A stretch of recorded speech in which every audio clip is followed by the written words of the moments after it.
Hello viewers, this is Ryzen, and welcome back to Let's Play Earthbound. Between this episode and the last, I bought everything that needed to be bought. I bought a great charm for Ness and a great charm for Jeff because Paula already had one. The great charm is just like the travel charm in the sense that it protects against paralysis, except it actually works. It protects against paralysis 50% of the time. Travel charm, it's something ridiculous, like 20, maybe 25% of the time. And the great charm also ups your defense by 1. Costs $400, but you also get your speed upped by 3. It's a pretty good body armor. It's not great, but it's okay. The silver bracelet, you want to buy 2 more, one for Ness and one for Paul. We already found one for Jeff. Just recently, actually. And that is a very good piece of armor. It's about a 15-point gain in defense. And then there's the ribbon, the red ribbon. That is a very good item. That helps Paula's defense 20 plus points. It's close to 25 actually. It's really good. Definitely getting it. It's cheaper than the silver bracelet. It's only 170. You know, that's a steal for an item that good. Now, yeah, this guy right here that I'm looking at, he actually sells the bionic slingshot, but it misses too much. It's a shoot command, so you can't smash. It's not worth it.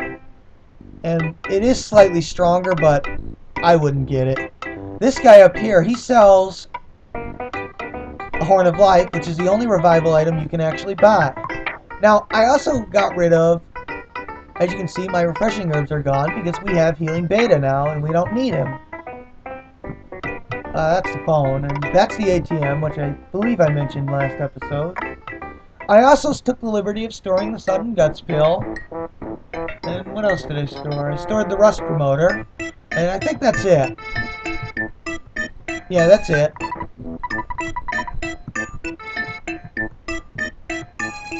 So now we're going to make our way to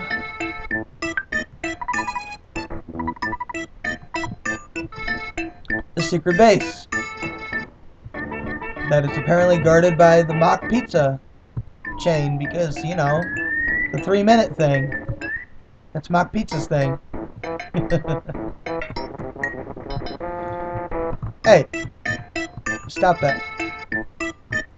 Then again, this was coming from the game where the first 3 towns so far, first 3 main towns have been named 1, 2, and 3, and then a town with snow on its ground, actually a country with snow on its ground, has been named Winters. They weren't the creative bunch when it came to names, to say the least. Those roaches are really pathetic. Yeah, figures. Let's keep moving. Now we want to head up. Oh, here's the farm zombie. Just like I said, he's weak to flash and fire. Let's see. Oh, I hate this group of enemies. Actually, I'm not too sure what to do. Yeah, let's use PSI Flash. Freeze Beta, the Armored Frog. And you know what? Let's fire a bottle rocket at the Plain Crocodile.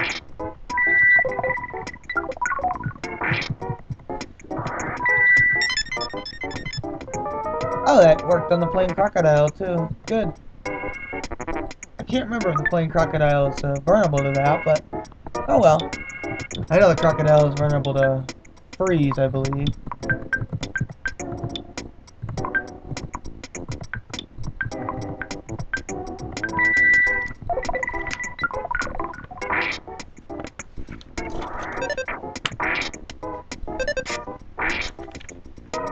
Let's find out. Yeah, he's vulnerable to freeze. Just like I thought. And only freeze. Apparently Flash works some of the times against him too. Some of the time against him as well. It's always good to know. Yeah, just because someone's not weak to it doesn't mean it won't work. Wow! At least Ness gained a level out of that. Man, that was bad. Reminds me of the anti-piracy in this game. Now we just have to sit here, don't move at all, or you'll reset it. Well, while we're waiting, I'll explain that anti-piracy thing I just said. If the game detects that you've pirated that you're using a bootleg cartridge, the game will actually start spawning more and more enemies to the point where the whole screen is practically covered with enemies. And not only that, but the game will actually delete your saved data at the final boss. Yes, it will freeze and then delete your saved data at the final boss. It sucks. And then he says you can enter, and well, you can enter. There's nothing over here, as you can see. But if we go this way, if you say yes, he lets you pass. But I want to fight him, so that way I can demonstrate him. This is the slimy little pile. He is vulnerable to paralysis, so that's exactly what we're going to do. He has no other weakness, so you might as well stick with Freeze Alpha. Oh yeah, Jeff can just attack. Now he can also make your party start crying, and he can solidify a single target. He can also call for help, so you gotta watch out for that. That's another reason why I like to paralyze them. They can't call for help if they're paralyzed.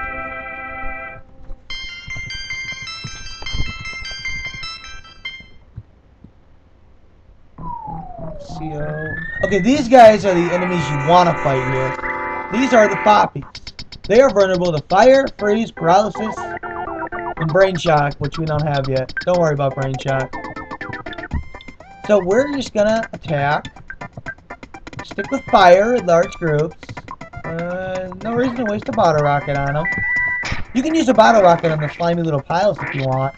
You might as well use them up here because you're going to be going back to Freed soon. And you won't really need them anymore shortly after that. So you might as well make use of them. Anyway, the poppies deal about 10 damage with their normal attack.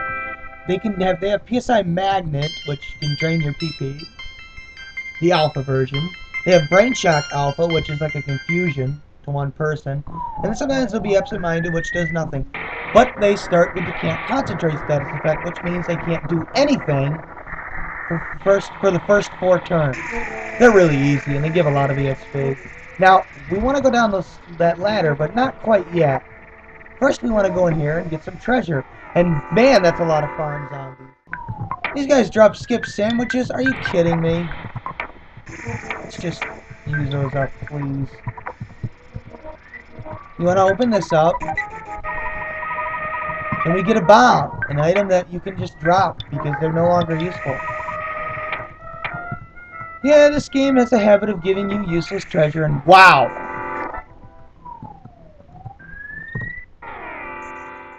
A lot of times, you'll actually fight, 5 or 6 of those guys. Now you want to go left, and first we want to take a stroll down this ladder, and then we want to go in this room. And we want to open this chest, these 2 chests. I'll explain what the IQ capsule does. Don't use it yet, and I'll explain what the broken laser does on the next episode, because I'm out of time. So, what's at the back of this base? Find out in the next episode of Let's Play Earthbound. Have a great day, guys.